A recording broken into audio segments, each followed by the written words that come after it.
Alright, what's going on, good people? It's your boy 3 Stickity Stacks in this thing, baby, representing TKOG. And today I'm going to show you guys a really cool one-card combo that I came up with. I've had a lot of insight playtesting with my branded list, and I've just been experimenting and just running through every engine that I can think of that's like actually viable. And I've just been looking for stuff that I can just use as compact and like less of an expression and more of just like something that gives me access to like a card that just I can't really get with my own engine. So I was just like, this deck doesn't really have negates. It doesn't really interact with back row outside of like summoning cards like Guardian Chimera. And now you have like Branded Beast now, which is a really nice plus. But initially, the Branded DESPIA deck doesn't really have that many ways to interact with back row. And just in general, they don't really like, unless you're playing around bystads by like opening Aliber and Fusion and like hitting on exactly one Fusion, having both your Raw's Disciple banished and your Aliber banished, and then you Expulsion Tribute for cost, no monsters, no bystad. Like, that's the only other way you can, like, that's the most consistent way you can play around, like, Evenly and Lightning Storm, and, you know, you can't be Lava Golem, and it can't be tributed, so that, you know, like, they can Sphere Mode you, but they're still not going to be able to play. But I just felt like this deck, I just want to make negates, you know? I'm like, I don't want to play the Seal and play Dragoon. I was like, let's take it further. And so I started researching. I put about 13 hours in of just play testing and crafting and practicing and just in the lab nonstop right here in this spot the entire time until my legs couldn't even stand straight. And I was like, man, I really like the Predaplan cards. I know that they have great synergy with this deck, but I also don't really want to play a lot of Predaplan cards, you know? I know that the energy, like the synergy between the two, it has like almost zero conflictions, but the main thing is I just think the Branded Despia engine is just better, so I don't want to play a bunch of basically like Predaplant cards and turn it into a Predaplant Despia deck. I want it to be like a Despia branded with a couple Predaplant cards, and I was like, how do I get away with this with the least as possible? So I was like, okay, we are already playing Keeper of Dragon Magic. We could search this off Magnuma. And I said, well, what if we work with this and see what we can do? So I'm going to show you guys the combo that I came up with just off Keeper. That because the main purpose of this combo that I'm about to show you guys is to get access to the Starving Venom Predapower and Dracosopilia with planning. So you will essentially pseudo skill drain an entire field without targeting. And your opponent's monsters are just going to be pretty useless, especially against Sprite. Like, you can wait for Sprite to commit like 2-3 monsters and just flip planning. And then this bad boy right here can just tribute one of their monsters for cost to just negate something. Funny enough, like, what's crazy about him is, like, if you tribute him, his self for cost, you can just bring him back off, like, cards like Banishment.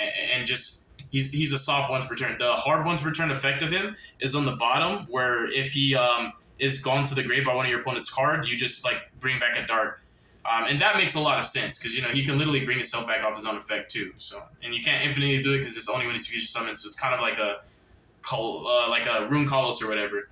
So like, we're basically using one card to get access to this while still having branded follow up, having your Despia engine online, having Mirror Jade access. You're basically, instead of going for what everybody always freaking goes for, which is either Disciple Lock, which I love Disciple Lock, I really do. I think Raw's Disciple is like one of the most broken ways to play this deck. Either that or just, oh, I'm just going to set red and red and I'm just going to Guardian Chimera, draw 2, and Mirror Jade twice. Or, you know, that's cool, but it's like, there's a lot more ways you can play this deck. So I just wanted to just experiment because, like, again, I'm just trying to find the most optimal way to perfect my list. So this is just something I'm testing. I'm going to show you guys a combo. If you like this kind of content and you see yourself watching my channel in the future, definitely consider subscribing to the channel. Click the notification bell if you are going to subscribe.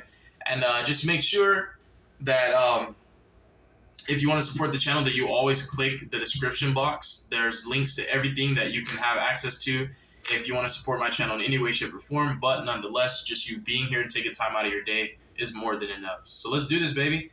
So there is the fine line here is you can get access to Branded's Fusion like all day, but it's like there's steps and you can't really skip them. So the only thing that really matters with these Predaplant cards, outside of like them just like summoning Cobra and just searching Branded Fusion, because you gotta think about it, this guy can just add Branded Fusion automatically. But the main purpose of these Predaplant cards is to get access to planning. So I am going to be proxying a few cards. So this is going to be our planning. This is gonna be our Lubellion that I literally don't have, and this is gonna be our instant fusion. And what we're gonna do is we're gonna take 4 cards, because this combo is really weird because you discard for like Keeper and Lubellion, so the discard's kind of crazy.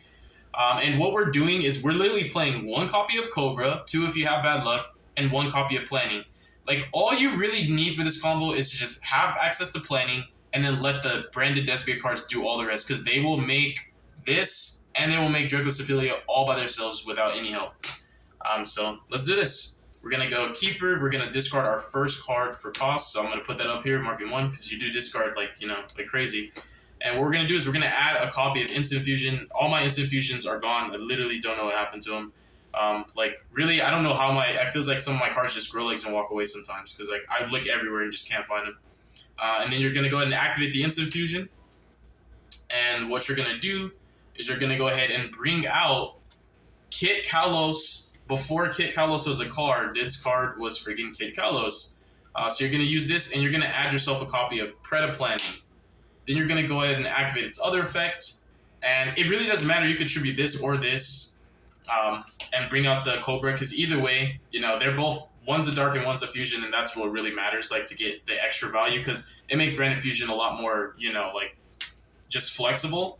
And so we're going to leave this here as one of the cards that were marked as discarded, and then Cobra is going to go ahead and add us a copy of branded fusion. So now you have the Predaplanning, the branded fusion, and the other 2 randoms. So you're at 4 cards in hand right now.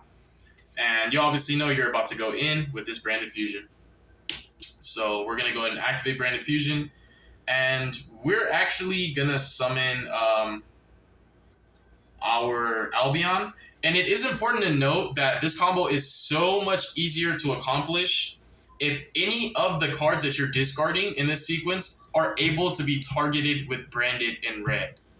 As long as they're able to be targeted with branded in red, it makes it a lot easier, because if not, you have to do more work, and that means you go down to only 1 card left, and everything else is known, and it's like, that is kind of crazy. So think of this as more like it's really Keeper plus anything that can be interacted with branded in red, like literally anything at all. So what we'll do here is we'll go branded fusion. And so like it's a lot easier. So if you don't have a card that can be interacted with branded in red, then you are not going to send Lubellion. Because like what you would normally do is you would send Lubellion, and you would send Albaz, and you would summon Albion, and you would just Albion banish the Albaz. And I'll show you that line first, actually. I'll show you when you don't open when you do open one of the cards, how much easier it is, and then I'll show you when you don't. All you're just changing what you send off fusion. So let's say one of the cards you open were actually able to be interacted with branded in red as a valid target. So what you're going to do is you're going to branded fusion, and you're going to send your copy of Lubellion. So I'm just going to grab this Bisted Druisworm. This is Lubellion. And then we're going to grab our Fallen of Albaz, and we're going to summon Albion. Then we're going to activate Albion, and we're actually just going to banish this Predaplant fusion and this Albion. And I'm sorry, not this Predaplant fusion and this Albion. We're going to go ahead and, actually, it literally doesn't matter. It actually literally doesn't matter. And we're going to go ahead and bust out Lubellion off of Albion. And then what Albion's going to do next is Albion's going to go ahead and discard card number 2. And you're just going to put these bad boys back.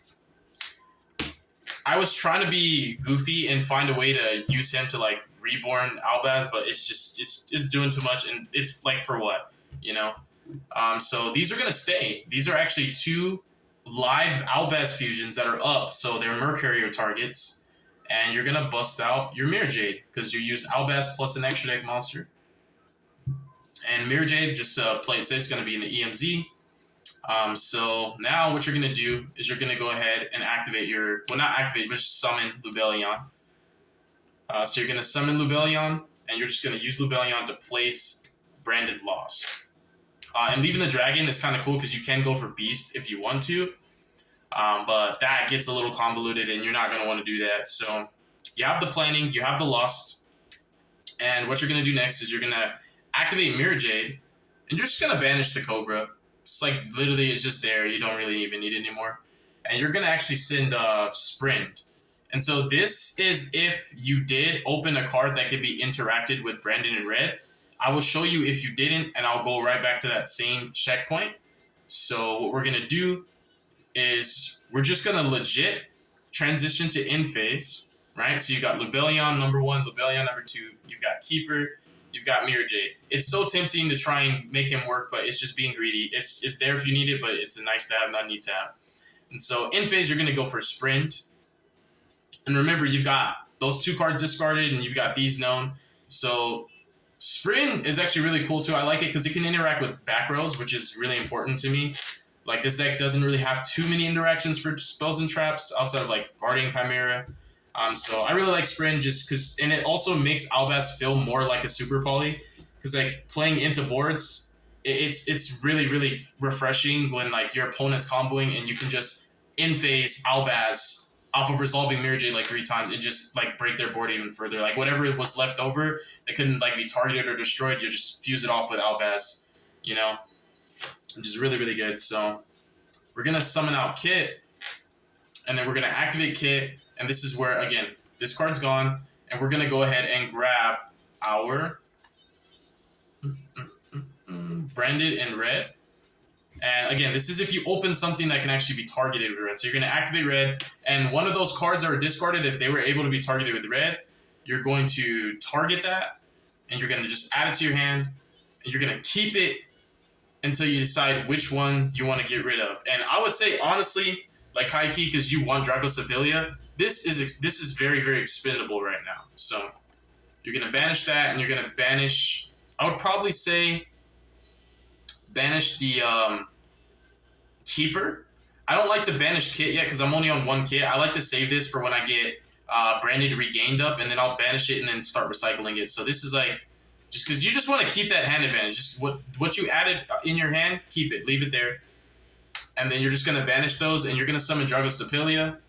This is super important for like the combo, the inboard, to just have this. Because you're going to put counters on everything. They're all going to be level 1s, and they're just going to be under a pseudo skill drain. Kind of like a Baguska.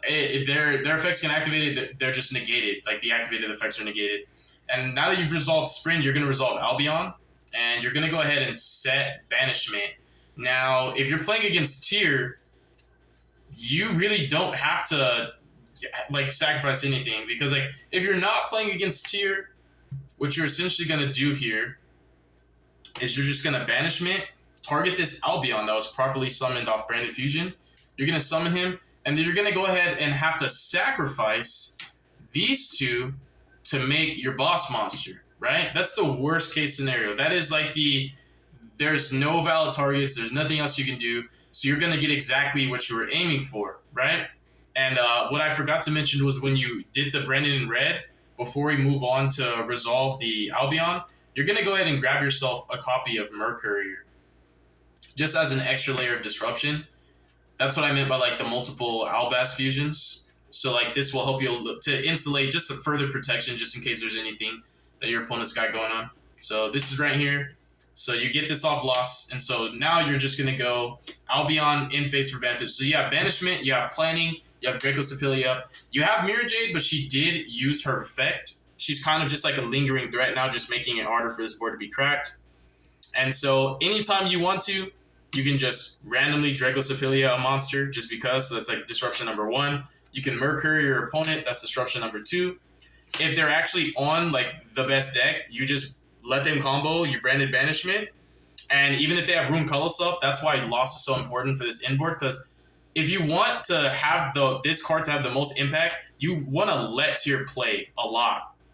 So you get them on like their 2nd to 3rd effect, and you're going to Banishment, and they can't Rune Kalos negate this. And what you're going to do is you're just going to target your Albion, you're going to summon him, and then you're going to banish their Fusion and their Dark. So like you're literally just going to like hit the Rune Kalos and like a Kit or a Kaleido Heart, just any Dark Fusion and any Fusion, and you're going to use their field to summon this bad boy right here. And even if not, you can just banish one of their fusions and one of your dark fusions if they don't have a dark fusion for you. But essentially, you are breaking their board in the process of summoning this guy and giving yourself more follow-up, which kind of mitigates the fact that Mirror Jade can't be used right now because you're going to put Albion right back in the grave. And so you're going to trigger Branded Loss again. And this time you're going to go for some follow-up. And what I like to do is I like to grab me an Albion so that I can dump Retribution and just do whatever I need to do next turn based on what I'm going to get off this Albion. But this makes it so even if something happens to the Invase Albion, this can grab me either Fusion, Red, or Banishment, whatever I need, so I can trigger Loss again and just keep grinding. You just plus so infinite in this deck. Like, you're going to get the cards back, so the investment is worth it, and it's, like I said, it's just really, really fun. So this guy's out now, and whenever you want to, and I typically don't really like to preemptively planning, but if you just want to just get the planning pop, you can actually activate planning, distribute counters on everything, so now your opponent's skill drained, and anytime you feel like it, you can just flip Banishment. But the thing that's counterintuitive is, like, if you want to use your opponent's monsters to make this, you have to time the planning in it differently, you know? So you just got to be careful. But either way, you can planning first if you want to get the Preda planning engraved, so that when you Banishment and bring this bad boy out, you can just pop a card. But I don't really think it's necessary. I feel like you're in a point where, like, there's nothing you really want to pop. But if you want to, that's an option. So that's another disruption. So you got the Draco negate, you got the Merc, you got the pop off this, you got the literally banishing 2 of their monsters to summon your monster. So that's like a 4th disruption. And then you have a pseudo skill drain, then you have an Omni negate that can either tribute their monster, or if you want to, you just tribute your Albion, just so you can get in-phase Albion again if you want to. And if not, you can literally just tribute their monster for cost to negate their effects. So you've got like 2 disruptions, you've got 1.5. It's really just 1, 2, 3, 4. Plus the pop-off planning, it's 5. So it's like 1 card, 5 disruptions. But this clears 2 bodies, non-targeting destruction removal. So it feels like 2 disruptions. This is going to tribute one of their guys for cost to negate anything. So it feels like 2 disruptions. This soft negates already, and then is a skill drain for the rest of the turn. So it feels like 2 disruptions. And planning made it a skill drain, then popped a card. So each disruption kind of has layers, and it feels like so high impact that it's hard to just say it's just 1 disruption. Branded Banishment really feels like a 2 or a 3 for 1 for me a lot of the time. And what's going to happen is this is just going to be infinitely recurred, because now that you have Lubellion, it's a lot easier to get access to your buy sets, because you can literally just dump 1 off Branded Fusion and then use Branded Regained to just start bringing those guys back on, and then you're slowly going to put your buy sell engine online. So yeah, if this is tier, they just lose. You know, it's really, really cool. I like it a lot. So what we can do now is we can go back to what I was saying. If you did not have a card that can be interacted with branded in red specifically, so what you'll do is you will just kind of take a step back, and you're just going to go back to the point where you keepered for Kit Kalos Jr., right? And these are the 3 cards that you were like discarding, so we're just going to put those there.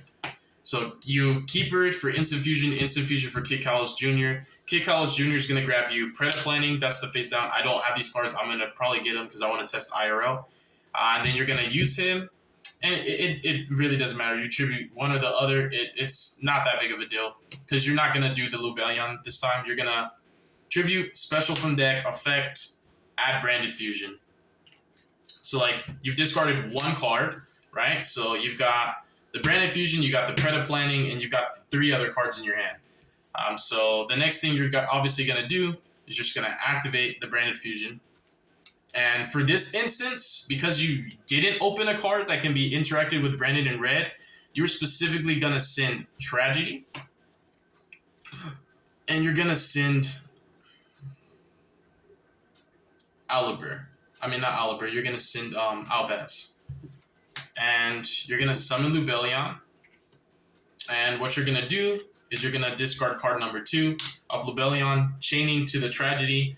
And if you want to, you can leave an Albaz Fusion up, which is relevant, again, for like Merc, stuff like that. And it's Dragon. So you can actually use this instead of the Lubellion as like the shuffle to make the Mirror Jade. So you just put back the Albion, put that back, make the Mirror Jade, just put her in the EMZ, resolve the Tragedy, and the Tragedy will just grab you the Ad Libitum. And then the Mirror Jade is going to go ahead and activate her effect.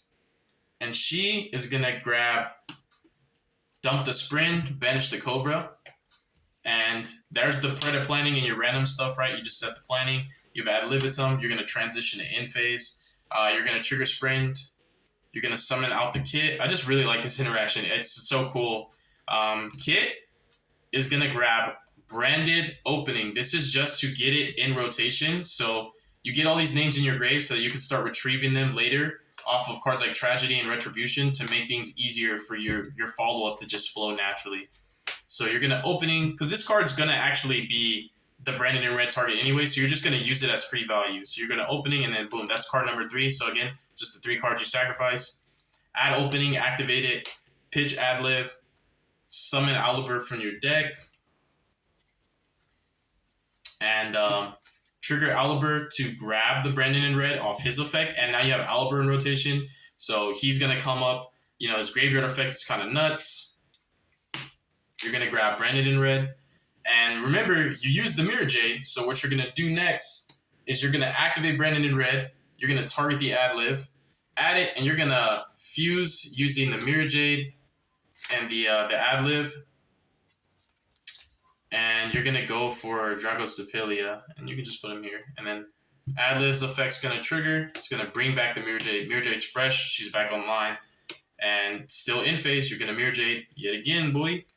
And this time, you're going to dump the Albion.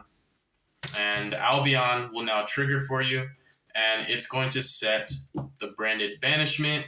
And remember, you have that Preda planning that you got off of the fusion, off of the Kit Kalos Jr., so you've got Banishment planning, you've got Dragosepilia up.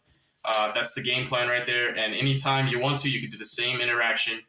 The difference is, if you didn't open a card that you can interact with loss, you know, you kind of miss out on with Brandon in red, you kind of miss out on that loss plus that setup, that protection, that blanket that makes you feel more secure and comfortable. But also at the same time, it just makes it so you don't have to worry about drawing anything specific. It just shows you that Keeper of the Dragon Magic, granted, you got discarded like twice, you know what I mean? He does it by himself. So you have the Banishment, you have the Preda planning, you can just, whenever you want, boop, put a counter on something. You can flip the Banishment. You can even do the planning thing first if you just want to get a pop just to get a pop. You can planning everything, and then just, boom, Banishment. If you're playing against tier, free real estate, you're just going to summon out the Tragedy, because both those fusions that got dumped are actually not properly summoned, so you can't Banishment on those. That's why, again, you have to dump a Despia, and Tragedy just gives you that and still works as a target for Banishment. And you're going to summon that, and what you'll do is, since, again, tier is really free, and this is just like, you don't have to literally do it this way, but like this is the most efficient way so that you have something for Branded in red and also something for Banishment at the same time. That's why like it was imperative to Kit for Opening, and then Opening pitch the ad-lib for Aliber so that you can Branded in red the ad-lib, but also still be able to Branded Banishment the Tragedy. Because if you don't, the Banishment can't actually activate because nothing in your grave is a valid target. So you actually literally cannot activate it. You're at your opponent's mercy until they put it in your grave, and you don't like that. So that's why you do that weird combination, because I know the board's full, and so essentially this is the most expendable card right here. So you will legit just banish this as the fusion, and you can banish your opponent's Dart fusion like their Kit, or if they just have the fusion and you need to banish the Dart, you can clear your Mirror Jade. She's going to come back. It's really easy peasy. And you're going to bring out this bad boy. Everything's going to be negated. You've got like the lock again, the Omni Negate, the pseudo skill drain, you know, and the follow-up's not as great, but it's still there. You know, the follow-up is definitely still there because you've got Tragedy access. You know, Aliber coming back from grave is kind of insane. And Opening is a nice plus to just be chilling in the grave because it is that added protection. So, you know, there's different ways to work around it. I really feel like the work you have to go through to summon this card means that this should just be not once per turn. It should just be like Herald Perfection. You should just be able to counter in whole field and just tribute the whole field off to just keep negating. But there are ways to work around it. You just add another card in rotation. So, like, when you don't really value the Dracosepilia, which I always do, you can always tribute this card for its own effect. So, like, then you would actually brand it in red for this. and then you attribute it for its own effect, and then you would branded banishment, target this, summon it back, and then if you're playing against any like tier deck or fusion, you would actually use their monsters to summon the Draco, and you would still get the same thing, just in a different order. You know, so either way, you're gonna get these. That's just like if you value the extra negate off of this, so you can use it twice. You can do it that way too. You can brand it in red for this instead, and then use the effect of this, because you're still gonna have to planning your opponent's hold field, which counts as him. The planning puts a counter on him, so you contribute him for his own effect.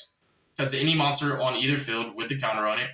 Negate, branded banishment, target him, summon him, banish their crap, summon this, skadoosh, you know? There's like different ways you can do the same thing, and it's not, oh, this is top tier, this is broken, infinite negate, one card combo. It's just something really, really cool and really fun, and I just figured I'll share it with you guys. I'm sure some of you guys already were either doing stuff like this or knew about stuff like this, but to any of you guys who hadn't explored these avenues yet, it's worth it, you know? It's just worth having some fun with it. I do see some potential in the Predaplant cards. I'm just not sure ratio-wise. And I also just feel the fact that even if you do the Scorpio line, the fact that you have to resolve a card like Scorpio or Keeper of the Dragon Magic and Lubellion in the same turn, and if you want to get both of these out with pure engine, you're going to have to resolve Kit. I just feel like because you have to like trade so much for it, like, even though you get the advantage back because this deck just naturally has that great follow-up that's going to refill your hand and replenish your resources, it feels like it's all in. All your eggs are in that one basket, so if that play gets disrupted or something crazy happens like a Spirit Mode or like they bised you and then they Super Poly you and you just get wrecked, you don't really have follow-up. So it's super risky. It's not as safe as standard lines, and that's why I will say I'm not saying it's better or superior to what Despia Branded already does. I think if you just want to just be competitive, stick to what works. If it ain't broke, don't fix it. Like I said, I just thought this was really cool, and I just wanted to share it with you guys. So thank you so much. God bless you. Make good choices. Don't hurt your brain cells. Stay tuned for future content, and y'all have a beautiful night. All right, peace.